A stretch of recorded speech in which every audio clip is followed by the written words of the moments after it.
If you are a business owner who is constantly solving problems, running from one problem to another problem, a problem from your client, your vendor, or even your team, and you're constantly answering their queries. Now, let me ask you one question. When was the last time you had a very peaceful work day? If you're thinking your answer is, I don't know, exactly for that, this video is meant for you. Because today, in this video, I'm going to share upon how exactly at your workplace you can avoid firefighting and lead a better day as a CEO of your business. Now let's start with the basics. The basics about what exactly is firefighting. Firefighting means that you're constantly solving problems. Your client is not happy, you're going there to solve it. Your vendor is not happy, you're going there to solve it. If there is any delivery problem, you're going there to solve it. So you're not running a business, you're constantly solving a problem. That means you are not in the business just for making profits. You're there in the business operationally to just keep it solving. You're not leading in your business. You're rather surviving in your business. And what is happening is you're not building a business. You're somehow taking your days in the business and thinking that you're building something big, which is not the case. And now guess what? What happens? You feel very tired, you feel very exhausted, and in the end what happens is there is an illusion that something big is happening. However, you're stuck in the operation always. You feel like you're working very hard in your business, but in the end, by the month end, nothing is reflecting on your finances, or there is no internal satisfaction that you are leading a business. And that's what I call firefighting. In my work with 100 plus business owners as well as startup founders, I've seen this a very common trait, that there is no systems, there are no processes. And guess what? Why this is happening to you is you end up doing everything on your own self. One of the primary reasons for that is you feel that anything and everything which is done by you is the bestest way to do it. There is no system which can free you away. There is no process where it has a clear direction where exactly your client is coming from, how the client is being handled upon, and how the client is being made as a success story. There is no proper documented process on it. And that's exactly you end up in firefighting every stage of businesses and every stage of the operations as well. But what happens then? You feel exhausted as a business owner. You feel that I'm the owner of the business, still I'm the hardest working employee of my own business. You become the bottleneck of your own business growth. And slowly this turns out into slowness of entire business processes, and you end up doing a lot of work in your business, and slowly you start feeling the burnout for your own self. Now let me tell you what exactly happens when you are constantly doing firefighting. So it drains your energy. You can't focus on your strategy. You can't focus on the plans that you made for your business. There is exactly a 6 months plan which you must have prepared, but there is no proper execution of it.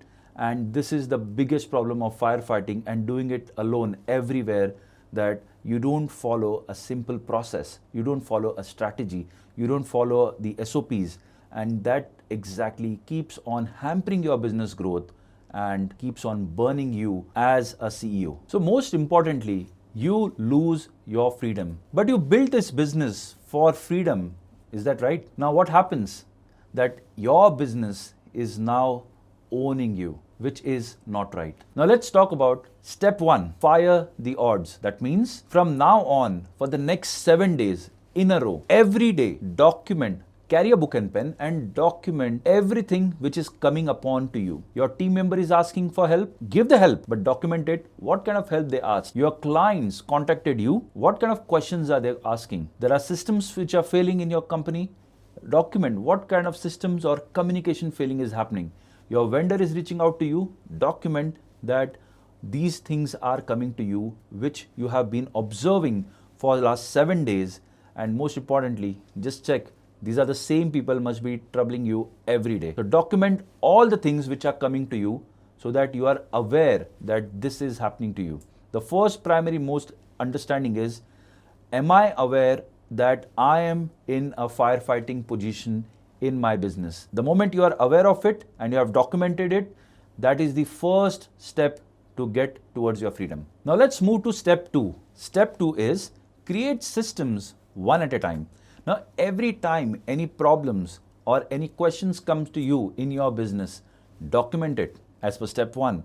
But now start creating a small step-by-step process how you are solving that problem so that that remains in the company document, that if any kind of problems which comes across, there is a SOP towards it.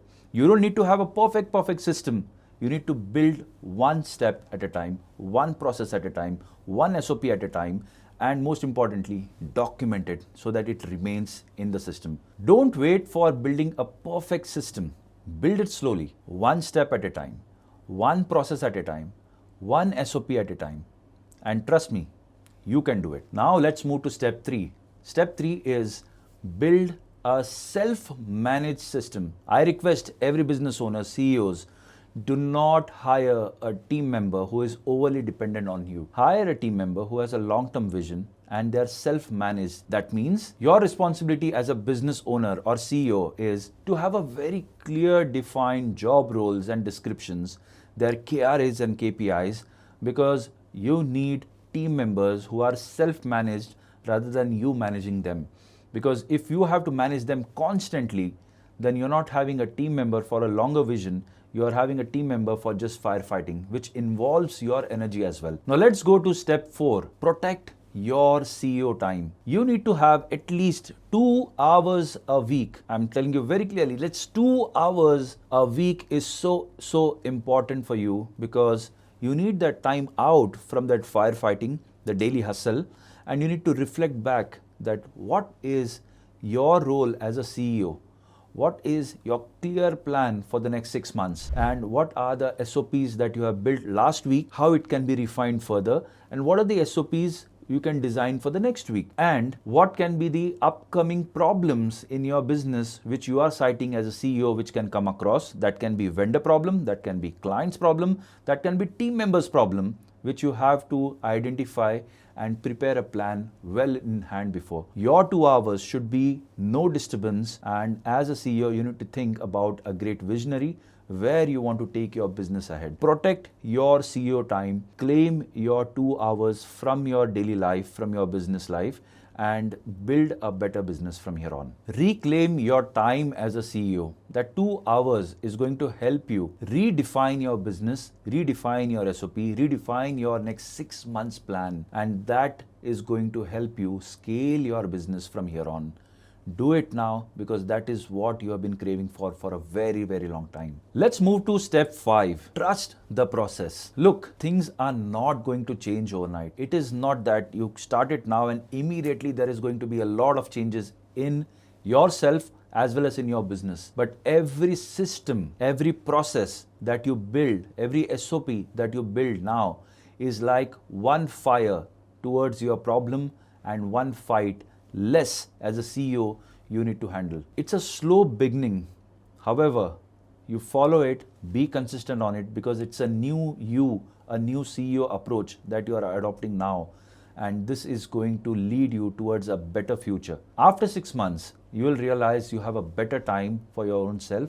You have better systems in place, you have better processes in place, you have better SOPs in place, as well as you have better team members in place. And that is what exactly the CEO does in their business, to set it right from the beginning. So you are free finally to think as a CEO. Now let me give you a real life example. One of my clients runs a packaging industry and he's been CEO for a very long time. And one of the things which I noticed when we met over the coffee, that he handles 50 plus phone calls. You know the biggest problem? 50 plus phone calls as a CEO. Like, I was like, seriously, is it so important that you have designed this entire business model where you are the hardest working employee of your own business? Now the problem is, he was never able to keep his phone away. He was never able to get away from his business, and his team members were not able to take key decisions for running the business, even though they get paid for it. Now the problem is, he thought that he is the best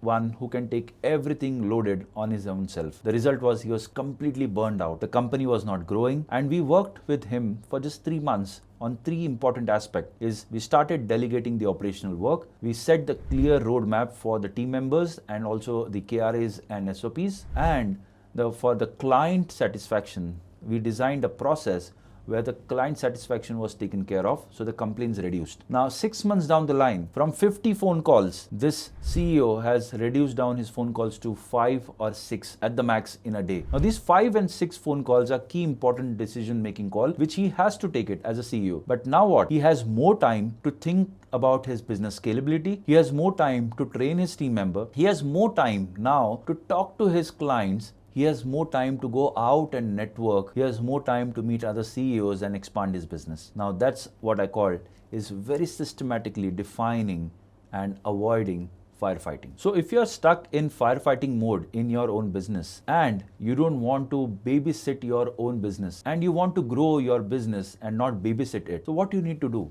You need to simply create systems, create processes, have team members who are growing your business, and also you reclaim your time as a CEO. So let's build a community together of business owners, hustlers, as well as startup founders. If you are facing any problems in your business and challenges that you are facing on a day-to-day basis, comment below. Me and other business founders will help you solve them on a faster pace. And let's build this together. If you found this video very much helpful, hit the like button and subscribe so that you are notified about the next video which is coming across. So keep watching. We are your growth partners and let's grow together.